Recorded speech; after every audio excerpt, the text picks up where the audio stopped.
चलो बच्चों नमस्कार। नेवरेट क्लास में आपका स्वागत है। आज हम बेसिक इलेक्ट्रिसिटी के नेक्स्ट जो क्वेश्चन है उनको मतलब ये है कि किस टाइप से सॉल्व करेंगे ये चीज़ आपको बता रहा हूँ। ठीक है, तो चलो स्टार्ट करते हैं। यूरेका तार का ताप प्रतिरोध गुणांक होता है। अब बात कर यूरेका की बात आती है तो यूरेका का नाम पता होना चाहिए और ये किस अलाय का बना होता है। अलाय मतलब मिश्र धातु होती है और कौन सी मिश्र धातु। यूरेका मतलब यह है कि ये रजिस्टिव मटेरियल का नाम है, एक प्रकार का रजिस्टिव पदार्थ है। और इसका जो अलाय होता है मतलब यह है कि ये कौन कौन सी मिश्र धातु, कौन कौन सी धातुओं से, क्योंकि ये सिंगल धातु नहीं होती, यूरेका दो प्रकार की धातुओं से मिलकर बना होता है और उसका परसेंटेज रेशो के अकॉर्डिंग बनाया जाता है, मैन्युफैक्चर किया जाता है।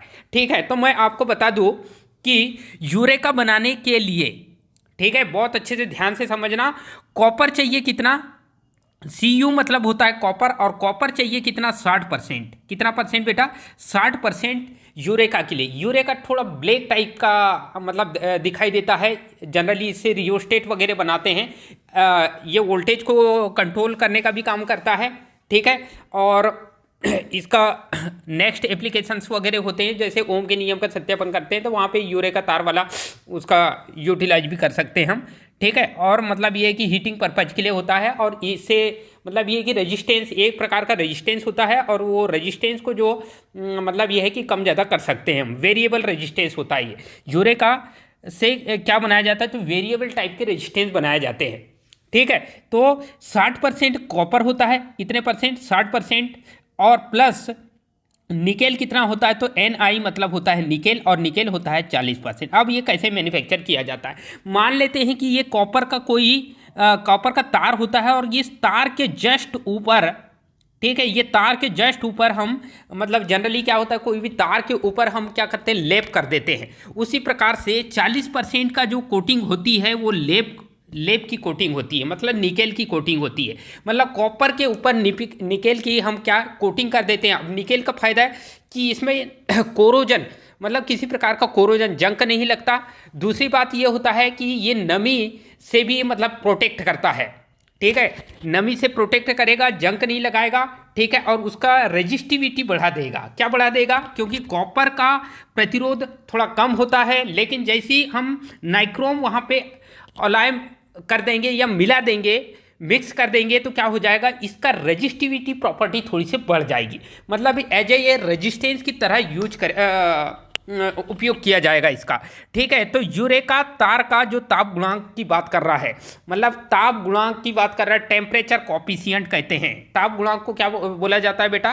Temperature coefficient. ताप गुणांक को अल्फा से डिनोट किया जाता है। ताप गुणांक को किससे डिनोट करते हैं? अल्फा से डिनोट करते हैं। ये चीज़ आपको याद रखना है, और इसका ताप गुणांक अल्फा का मान होता है। ठीक है, पहला ऑप्शन है ऋणात्मक, दूसरा ऑप्शन है धनात्मक, तीसरा ऑप्शन है लगभग शून्य, और चौथा ऑप्शन है उपरोक्त में से कोई नहीं। तो इसका जो राइट आंसर होगा ये गर्म पड़ने पर, ठीक है, ये क्योंकि ये रेजिस्टिव मटेरियल है तो मतलब हीट तो होगा, तो गर्म पड़ने पर ना तो इसका प्रतिरोध बढ़ेगा और ना ही घटेगा, मतलब जितना का उतना ही इसका प्रतिरोध होगा।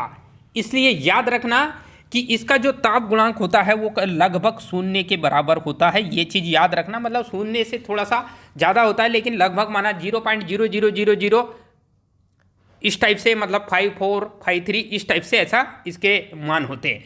ठीक है, तो इसका लगभग शून्य इसका आंसर आएगा। फिर नेक्स्ट क्वेश्चन देखते हैं।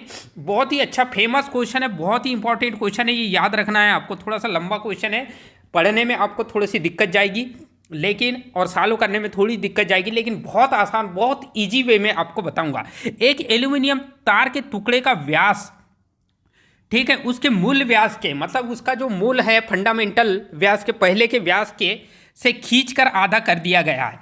यानी तार को खींचने वाला क्वेश्चन है ये। ठीक है, तार को जोड़ने, ज्वाइंट करने वाला क्वेश्चन, ये तार को खींचने वाला क्वेश्चन है। ठीक है, आधा कर दिया गया है, इसका प्रतिरोध का मान क्या होगा? सिंपल सी बात है कि यदि किसी तार को हम खींचेंगे, मान लो ये इस टाइप का तार है, इसको जब हम खींचेंगे तो ये थोड़ा सा पतला हो जाएगा।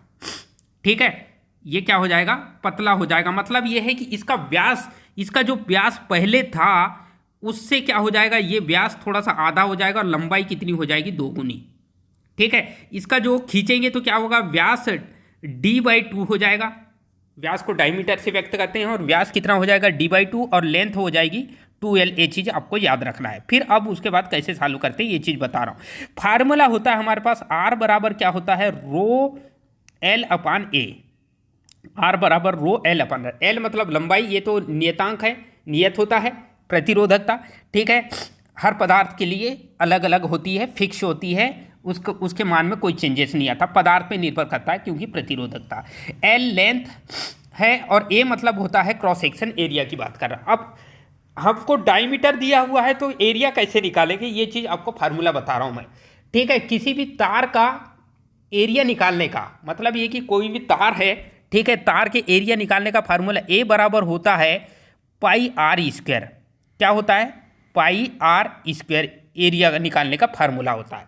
अब हमारे पास क्या है डायमीटर दिया हुआ है, क्या दिया है डायमीटर दिया हुआ है और डायमीटर को आधा d/2 हो चुका है क्योंकि लेंथ बढ़ चुकी है। तो सिंपल सी बात है कि r कैसे निकालेंगे, ठीक है। तो r निकालने का फार्मूला हमको पता है कि किसी भी मान लो कोई इस टाइप का कोई सर्कुलर मतलब ये है कि तार है, ठीक है। तो त्रिज्या मतलब ये है कि केंद्र से, ठीक है, उसके परिधि के बीच की दूरी को त्रिज्या कहते हैं। और फिर इस साइड एक और मतलब डिस्टेंस, एक त्रिज्या इस साइड में खींच देंगे तो ये डायमीटर हो जाएगा। क्या हो जाएगा बेटा, मतलब ये यहाँ से तार के यहाँ से यहाँ तक के बीच की दूरी को क्या बोलेंगे हम डायमीटर कहेंगे, ठीक है। और त्रिज्या r निकालना है तो r बराबर क्या हो जाएगा तो d/2 डायमीटर बाई क्या हो जाएगा 2 हो जाता है ये आंसर, ठीक है। तो रेडियस जो निकालना है वो d/2 होगा और d बराबर 2r होता है क्योंकि दो रेडियस मिलके एक डायमीटर बनता है। तो ये चीज़ आपको याद रखना है। सिंपल सी बात है कि एरिया, मुझे एरिया चाहिए, क्या चाहिए एरिया चाहिए, और एरिया बराबर क्या होगा πr, ठीक है, πr² है। तो r बराबर क्या अभी निकाले हमने, r बराबर क्या है d/2, ठीक है, r बराबर क्या है d/2 और ऑलरेडी क्या है व्यास जो है वो आधा, तो d/2 मतलब ये कि पाई, ठीक है, r², ठीक है। r की जगह मैं क्या रख सकता हूँ यहाँ पे डायमीटर को भी आधा कर चुके हैं तो 1/2 ऑलरेडी हम ऐसा करेंगे, ठीक है। तो ये d हट जाएगा तो 2 × 2 4 हो जाएगा, तो 1/4 का स्क्वायर हो जाएगा। क्या हो जाएगा बेटा 1/4 का 2 दूनी 4 मतलब 4 का स्क्वायर, ठीक है। और 4 का स्क्वायर क्या होगा, ठीक है। तो एरिया मिलके क्या बना देगा मतलब ये है कि d/2, ठीक है। तो इसका जो आ जाएगा r बराबर क्या हो जाएगा, ठीक है, 1/4 ठीक है, इसका होल स्क्वायर हो जाएगा। तो 4 × 16 हो जाएगा और ये 16 ऊपर चले जाएगा तो क्या बन जाएगा 16 गुना, इसका राइट आंसर आ जाएगा, ठीक है। ये 4 को मतलब ये कि 1/4 है, ठीक है। तो 4 जब ऊपर जाएगा मतलब 4 × 16 हुआ, ठीक है, 1 का स्क्वायर 1 ही होगा, 4 का स्क्वायर 4 × 16 होगा, 16 ऊपर जाएगा तो 16 गुना, इसका राइट आंसर हो जाएगा। फिर उसके बाद है अर्धचालक पदार्थ का ताप प्रतिरोध गुणांक होता है। अर्धचालक मतलब होता है सेमीकंडक्टर, अर्धचालक की बात कर रहा है। सेमीकंडक्टर का ताप प्रतिरोध गुणांक हमेशा ऋणात्मक होता है। ये चीज ताप बढ़ने पर प्रतिरोध घटता है, ठीक है। सेमीकंडक्टर में ये चीज याद रखना, अर्धचालक की बात कर रहा है। सेमीकंडक्टर में एक चीज हमको याद रखना है कि निगेटिव रेजिस्टेंस टेम्परेचर कॉफिशिएंट होता है, निगेटिव होता है मतलब ताप बढ़ेगा तो रेजिस्टेंस घटेगा, ठीक है। इंसुलेटर में सेम ऐसी होता है। फिर उसके बाद नेक्स्ट बहुत ही इंपॉर्टेंट क्वेश्चन है, 2 मीटर लंबे तार का अनुप्रस्थ काट का क्षेत्रफल 2 मीटर स्क्वायर है, ठीक है। लंबाई कितनी है, लंबाई इसकी, ये तार है मान लो, इसकी लंबाई क्या है 2 मीटर है, ठीक है। इसका जो क्षेत्रफल है, क्षेत्रफल मतलब इसका कटाक क्षेत्रफल, ठीक है, इसके कटाक क्षेत्रफल की बात कर रहा है। तो ये एरिया, ठीक है, कितना है 2 मीटर स्क्वायर, 2 मीटर स्क्वायर है, ठीक है। और प्रतिरोध दिया है कितना 1.6 × 10⁻⁻8 ओम। इस तार के पदार्थ का विशिष्ट प्रतिरोध निकालना है, मतलब प्रतिरोधकता निकालना है, ठीक है। तो प्रतिरोधकता का फार्मूला क्या होता है, रो बराबर होता है RA/L। क्या होगा बेटा RA/L, ये प्रतिरोधकता निकालने का फार्मूला है, ठीक है। तो सिंपल सी बात है कि रो निकालने के लिए R का मान दिया हुआ है कितना, ये है, ठीक है। A का मान 2 मीटर स्क्वायर है और L की लंबाई का भी मान 2 मीटर है, ठीक है। तो हम फार्मूले में जैसे ही पुट करते हैं तो रो बराबर रो मतलब पी जैसे बनाया जाता है, ये रो का सिंबल है। तो क्या हो जाएगा, आर का मान 1.6 था गुणा 10⁻8, ठीक है, 10⁻8, ठीक है। और फिर उसके बाद इंटू, ठीक है, आर ए अपन ए मतलब क्या है, 2 है, ठीक है, डिवाइडेड बाई एल कितना है, तो 2 है, 2 से 2 कैंसिल आउट हो जाएगा, तो 1.6 गुणी 10⁻8 मतलब राइट आंसर ये हो जाएगा 1.6 गुणी 10⁻8 ओम मीटर। प्रतिरोधकता को जो मापने की इकाई होती है वो क्या होती है, ओम मीटर होती है। ये चीज़ याद रखना है बेटा आपको, ओम मीटर। प्रतिरोधकता को मापने की इकाई क्या होती है, ओम मीटर होती है। तो ओम मीटर में आ जाएगा इसका आंसर, ठीक है। विद्युत चालकता की एसआई इकाई थी क्या है, ठीक है, चालकता की बात कर रहा है। चालकता मतलब होता है रेजिस्टेंस का उल्टा चालकता कहलाता है। तो आर बराबर 1/G, तो जी बराबर 1/R होगा, ठीक है। जी बराबर क्या होता है, 1/R होगा ना, होगा कि नहीं, ठीक है। तो जी यहाँ लेके आ जाएंगे हम, तो क्या हो जाएगा, जी यहाँ लेके आ जाएंगे तो जी बराबर 1/R, और आप आर को ऊपर लेके जाएंगे तो क्या होगा, मोह हो जाएगा इसका। तो प्रतिरोधकता की जो इकाई होती है वो क्या होता है, मोह, ठीक है। क्या हो जाएगी बेटा, मोह हो जाएगी।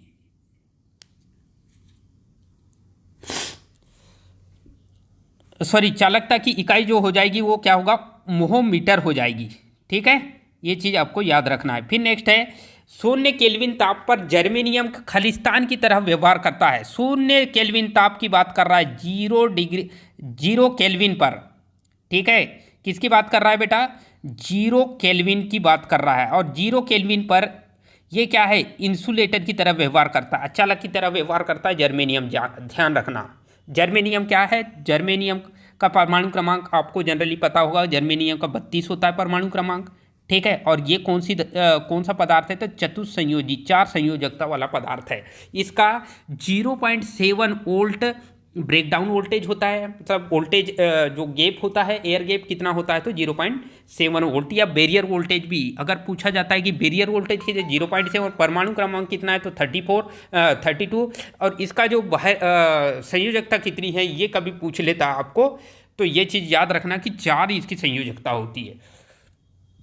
फिर उसके निम्न में से सबसे अच्छा चालक कौन सा है, ठीक है। तो चांदी लगा के आ जाना है आपको, ठीक है। सबसे अच्छा चालक चांदी होता है, ये लगा के आना है आपको, ठीक है।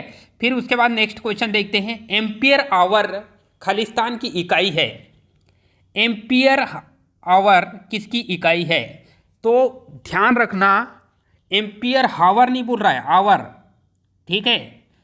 एम्पियर हावर किसकी इकाई है, धारा की सामर्थ्य, विद्युत मात्रा की, शक्ति की, ऊर्जा की, इनमें से कोई नहीं, ठीक है। तो एम्पियर हावर किसकी, विद्युत मात्रा की इकाई है, ये चीज़ याद रखना है, ठीक है। एम्पियर हावर जो है, ठीक है, क्योंकि Q बराबर होता है क्या, IT। Q बराबर क्या होता है बेटा, IT होता है, ठीक है। और I को एम्पियर से मापेंगे, कैसे मापेंगे, और T को हावर मतलब होता है घंटे में मापेंगे, तो विद्युत मात्रा की इकाई है, ये चीज़ आपको याद रखना, ठीक है। फिर उसके बाद नेक्स्ट क्वेश्चन है, एक वैद्युत लैंप जो 1 घंटे के लिए विद्युत प्रदाय से जुड़े रहे, यदि 0.32 एम्पियर धारा प्रवाहित हो रही हो तो उसके फिलामेंट से गुजरने वाले इलेक्ट्रॉन की संख्या कितनी होगी, ठीक है। इलेक्ट्रॉन की संख्या निकालना है। किसकी बात कर रहा है, कितने टाइम की बात कर रहा है, एक विद्युत 1 घंटे तक विद्युत प्रदाय से जुड़ा, इसमें इतनी एम्पियर की धारा। तो Q बराबर क्या होता है बेटा, ठीक है। Q बराबर क्या होता है, IT होता है। Q बराबर क्या होता है, IT होता है, ठीक है। और धारा का मान दिया हुआ है कितना, 0.32 दिया हुआ है। हमको इलेक्ट्रॉन की संख्या निकालना है, ठीक है। तो इलेक्ट्रॉन की संख्या निकालने का जो फार्मूला क्या होगा, Q बराबर कितना होता है, मतलब ये है कि एक कूलाम आवेश में कितने 6.25 गुणे 10 पे 16 इलेक्ट्रॉन कितने होते हैं, 6.25 गुणा 10 पे 16 इलेक्ट्रॉन होते हैं। उसी में 0.32 का क्या करेंगे, मल्टीप्लाई कर देंगे। किसका मल्टीप्लाई करेंगे? 0.32 का मल्टीप्लाई कर देंगे, तो जितना आंसर आएगा वो ही उसका राइट आंसर हो जाएगा। ठीक है, तो आपको बहुत अच्छे से मतलब ये है कि इसको सॉल्व करना है। तो जब हम जैसे ही मल्टीप्लाई करते हैं तो इसका जो राइट आंसर होगा 7.2 गुणा 10 पे माइनस 10 पे 21 इलेक्ट्रॉन्स आएंगे इसमें। ठीक है, तो ये चीज़ आपको याद रखना है। फिर उसके बाद नेक्स्ट क्वेश्चन देखते हैं हम।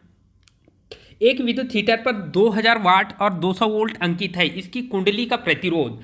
ठीक है, तो प्रतिरोध कुंडली का हीटर से रिलेटेड क्वेश्चन पूछ रहा है। मैंने आपको पहले की वीडियो में भी बता चुका हूं कि हीटर से रिलेटेड अगर क्वेश्चन पूछता है और रेजिस्टेंस वोल्टेज का मान दिया हुआ है रहता है और पावर का मान दिया रहता है। ठीक है, तो कैसे निकालना है, रेजिस्टेंस कैसे निकालना है, ये चीज़ आपको बता रहा हूँ। सिंपल सी बात है कि P बराबर हीट पावर लॉस का फार्मूला P बराबर क्या होता है? V²/R। P बराबर क्या होता है? V²/R। तो P को यहाँ लेके आ जाएंगे और R को यहाँ लेके आ जाएंगे P की जगह, तो फार्मूला क्या बन जाएगा? R निकालना है मुझे। ठीक है, क्या निकालना है?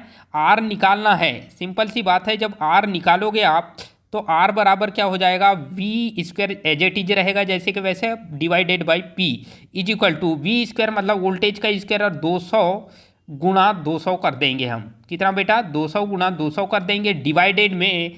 ठीक है, 2000 वाट, P का मान कितना है? 2000 का गुणा कर देंगे, भाग दे देंगे। ठीक है, तो एक शून्य से एक शून्य कैंसिल आउट हो जाएगा, ये दूसरे शून्य से ये दूसरा शून्य कैंसिल आउट हो जाएगा, इससे ये कैंसिल आउट हो जाएगा, तो बच जाएगा क्या? ये 2 से ये 2 कैंसिल आउट हो जाएगा, तो 20 बच जाएगा, मतलब 20 ओम इसका रेजिस्टेंस आ जाएगा। तो बहुत ईजी वे में इसको सॉल्व कर सकते हो आप। ठीक है, फिर उसके बाद यहाँ पे दिया है, बहुत ही इंपॉर्टेंट क्वेश्चन है और ये बहुत ज़्यादा एग्जाम में पूछा जाने वाला क्वेश्चन है बेटा। ठीक है, ये बहुत ज़्यादा आईएमपी क्वेश्चन है। मतलब ये है कि यहाँ पे 60% दिया हुआ है। ठीक है, यहाँ 60% है एक्चुअल में। ठीक है, मिट गया है। 60% टीन व 40% लेड वाली मिश्र धातु का गलनांक कितना होगा?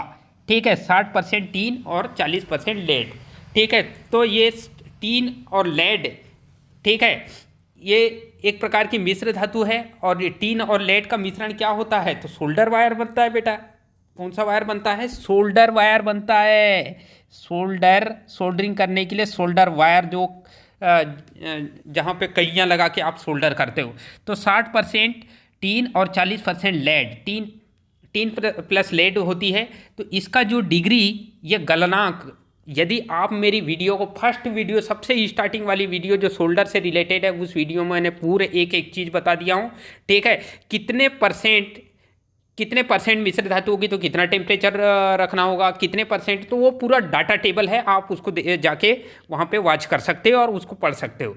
ठीक है, तो इसका राइट आंसर होगा 145 डिग्री होता है। ठीक है, 60 और 40 के मिश्रण के लिए ये याद रखना। और ये बहुत ज़्यादा एग्जाम में पूछा जाए, आईएमपी सवाल है, ये बहुत बार एग्जाम में पूछा गया है, कई बार देखा हूँ मैंने एग्जाम में। एल्यूमिनियम सोल्डर का गलनांक कितना होता है? एल्यूमिनियम जो सोल्डर होता है उसका गलनांक कितना होता है? तो ये चीज़ जानना कि एल्यूमिनियम की जो सोल्डरिंग करते हैं तो उसका गलनांक रखना पड़ता है 170 से 215 डिग्री सेल्सियस। सोल्डरिंग दो प्रकार के होते हैं।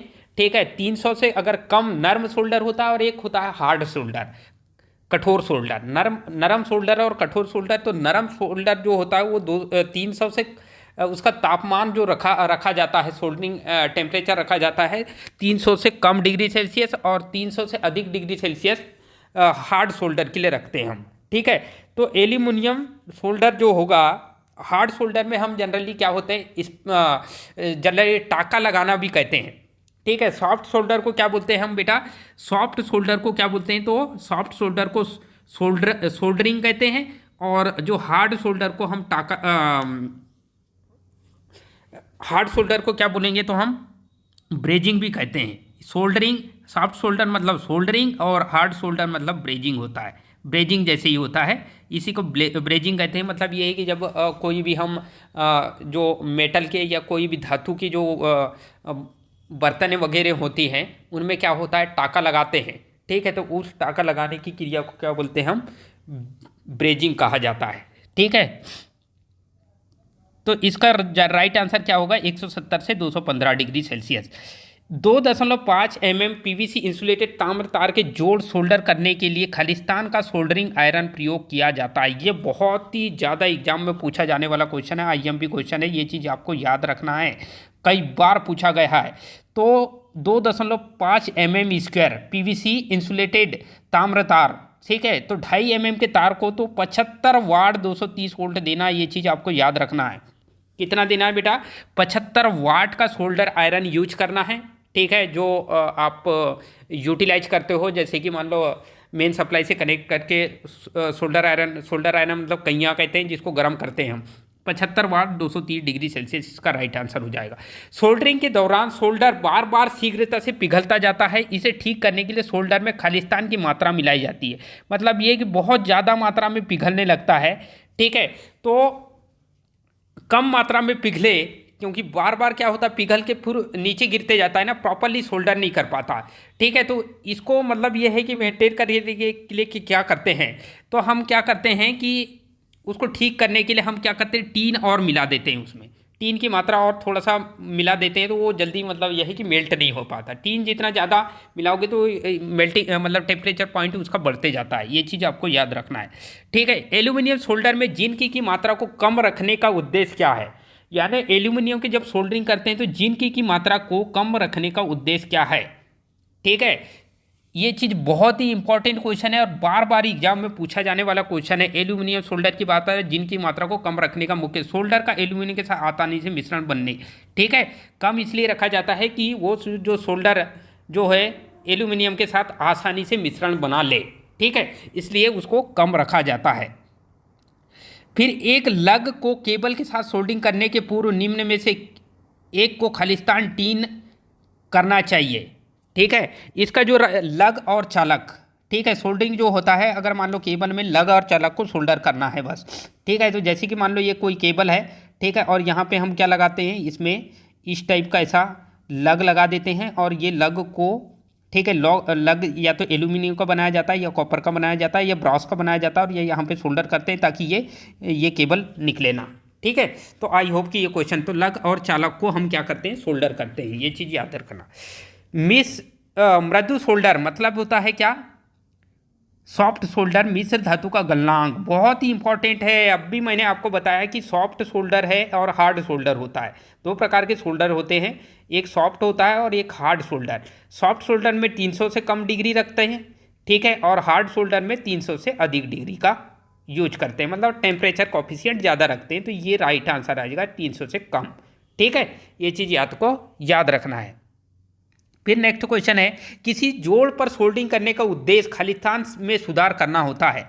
किसी ज्वाइंट में सोल्डर करने का उद्देश्य चालकता बढ़ाना, डक्टिलिटी बढ़ाना, प्रतिरोधकता बढ़ाना, चिमड़ापन लाना, ठीक है। तो इसका राइट आंसर क्या होगा, मतलब ये है कि सोल्डरिंग करने का उद्देश्य क्या है, ठीक है, मतलब ये है कि किसी भी चीज़ में आप सोल्डरिंग कर रहे हैं तो इसका मुख्य उद्देश्य, तो सिंपल सी बात है, सोल्डर करना मतलब वो चालकता बढ़ाना, ठीक है, प्रतिरोधकता थोड़ी ना बढ़ेगी। सोल्डर कर रहे हैं मतलब यह है कि वो एक धातु को दूसरी धातु से जोड़ने की क्रिया को सोल्डिंग कहते हैं, ठीक है, और वो सोल्डर वायर का यूज करते हैं उसकी चालकता बढ़ाने के लिए, और एकदम इजी वे में चालकता होती है उसकी।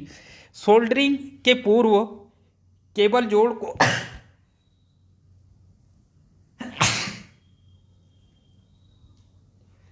सोल्डरिंग के पूर्व केबल जोड़ को साफ करने के लिए निम्न में से प्रयोग किया जाता है, ठीक है।